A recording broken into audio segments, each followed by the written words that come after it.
à tous, voici les titres de ce mercredi 31 juillet. Il reste un mois jour pour jour avant le lancement officiel du tramway. Ce sera le 31 août. L'heure est donc au dernier réglage, nettoyage des voies, travaux dans les stations, synchronisation des affichages. Keolis, l'exploitant du réseau, a pris les rênes. Reportage dans ce journal. Clap de fin pour les soldes d'été. À Tours, les commerçants dressent un bilan mitigé.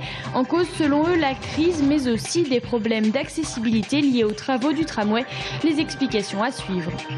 Visite d'exception au Tours FC hier soir. Le maire de Tours, Jean Germain, est venu assister à l'entraînement et rencontrer les nouveaux joueurs. C'est la première fois depuis de nombreuses années. Le signe d'une bonne relation entre le maire et les nouveaux dirigeants du club.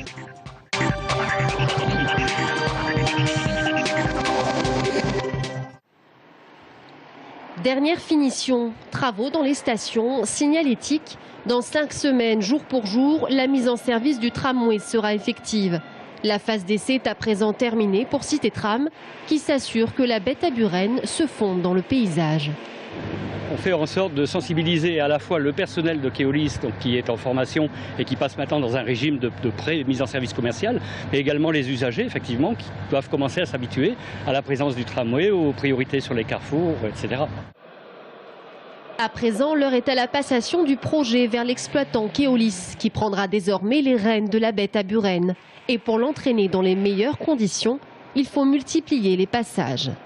Le matin, on met 6 rames qui tournent en permanence à partir de 6 h du matin jusqu'à midi. Après, on reprend à 13 h jusqu'à 20 h. On remet encore 6 rames, ce qui fait passer, il y a beaucoup de conducteurs. Donc il y a 12 conducteurs qui passent par jour. Donc on compte, il faut à peu près 1h30 pour faire aller-retour avec les pauses. Donc on compte 2 heures. Donc en 6 heures, on fait 3 passages, quoi. D'ici la fin du mois, les voyages se multiplieront. La dernière semaine, aux heures de pointe, 18 rames circuleront à 6 minutes d'intervalle en conditions réelles de fonctionnement.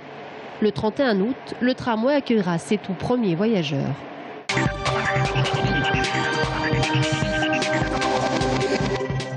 Il est 16h30 hier lorsque le plancher du premier étage de cette pizzeria en travaux, située avenue de Gramont, s'effondre. Rapidement, les pompiers interviennent pour sécuriser les lieux. L'électricité est coupée. Aucun blessé n'est à déplorer. Visiblement, une poutre maîtresse s'est effondrée. Un plancher est tombé. Une dame était là qui s'en est sortie, heureusement, sans aucune blessure. Elle a été prise en charge par les sapeurs-pompiers immédiatement.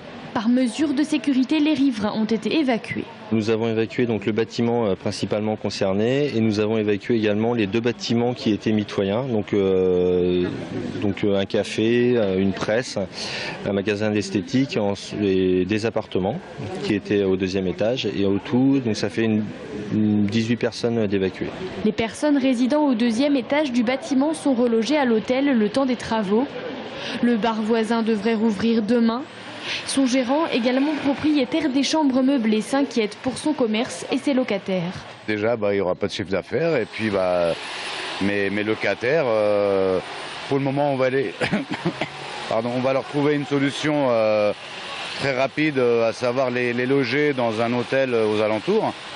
Mais donc voilà, ils ont toutes leurs affaires, les biens sont ici. Et on ne peut plus y accéder là maintenant. Aux experts maintenant d'estimer précisément les dégâts. Les travaux devraient durer plusieurs semaines.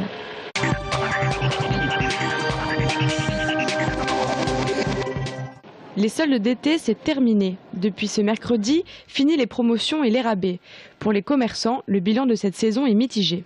Malheureusement, ce ne sont pas les soldes que nous espérions, parce qu'on espérait que cette période de nettoyage puisse nous apporter un tout petit peu d'oxygène au niveau de notre trésorerie, ce qui n'a pas été tout à fait le cas, puisque les soldes ont été dans une moyenne entre 5 et 10% en recul par rapport à l'année dernière, qui déjà était elle-même en recul. Elle a été assez faible quand même par rapport aux années précédentes. Ça a commencé assez calmement, et puis le mois de juillet était un peu meilleur quand même. Un budget serré en période de crise et un manque d'accessibilité au centre-ville dû à la fin des travaux du tram, les soldes de cet été n'ont pas emballé les Tourangeaux.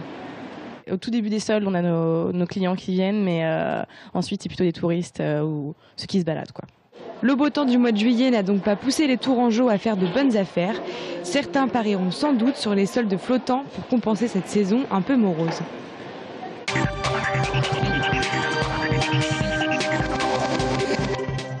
ces garçons qui sont là. Le fait que vous soyez là aujourd'hui, le fait que vous soyez complètement dans le projet du Tour FC.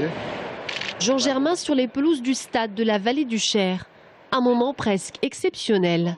Cela faisait longtemps que le maire de Tours n'avait pas foulé le terrain à l'entraînement. On était arrivé dans un truc de foot où on ne pouvait même pas aller serrer la main à un joueur. Il faut arrêter de blaguer dans la vie. C'est des sportifs, ça doit être populaire. Je crois que M. Ettori vient avec une idée précise qui est dans les années qui viennent de monter en Ligue 1. Je pense qu'en plus on a des chances parce qu'il y a Nantes et Angers comme club de foot, mais Orléans, il n'y a pas de foot à ce niveau-là. Poitiers, il n'y a pas de foot. Le Mans est descendu. Voilà, c'est dans les 2-3 ans qui viennent qu'on doit faire tout ça.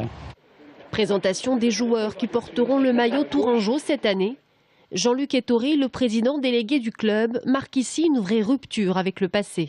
L'unité, tout simplement. Je crois que si le Tour FC veut réussir dans le temps, il faut une unité de pensée. Donc on a besoin de monsieur le maire, comme il a besoin du Tour FC. Je crois que c'est une équipe. Je crois que les joueurs, bien sûr, ils sont professionnels, mais il faut qu'ils aient quelque chose en plus qui va les faire aller un peu plus vite, un peu plus haut. C'est cet amour du club. L'occasion d'apprendre que l'attaquant du Tour FC, Rémi Biancardini, sera prêté à Carquefou, une équipe nationale. Les hommes d'Olivier Pantaloni se rendront à Clermont vendredi.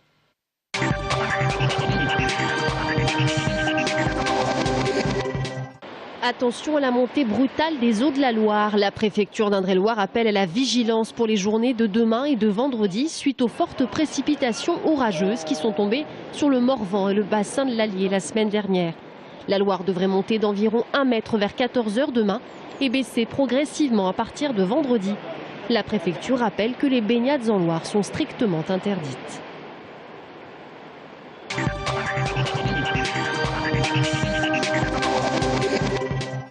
Charlie est passionné de pêche depuis l'âge de 3 ans. Ce matin, il nous emmène sur le Cher, à bord de son bateau, pêcher le carnassier.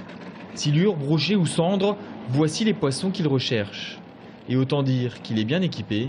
Grâce à cet appareil qui sonde l'eau, Charlie va repérer où sont les poissons.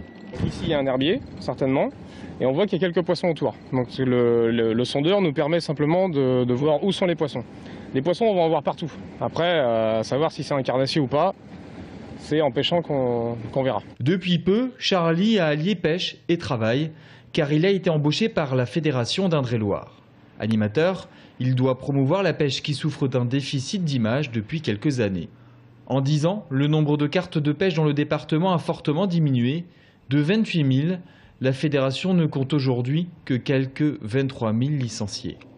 La plupart des gens ont une mauvaise image du pêcheur. On voit tous le pêcheur, le papy, en fait, qui est assis sur sa petite chaise pliante, avec son ciré, ses bottes et sa bouteille de rouge, qui attend un poisson qui viendra jamais, quoi. Mais c'est pas du tout ça, quoi. Là, on est vraiment sur une pêche technique. Plus que la technique, pour Charlie, la pêche est un vrai sport qui étonnamment se rajeunit. De nouvelles tendances apparaissent. On rencontre de plus en plus de jeunes qui pêchent dans la rue, quoi. Donc on appelle ça le street fishing. Donc avec des poissons. Ah, loupé. Pas de chance cette fois-ci, mais Charlie pourra toujours tenter sa chance, lui aussi, dans les cours d'eau en centre-ville.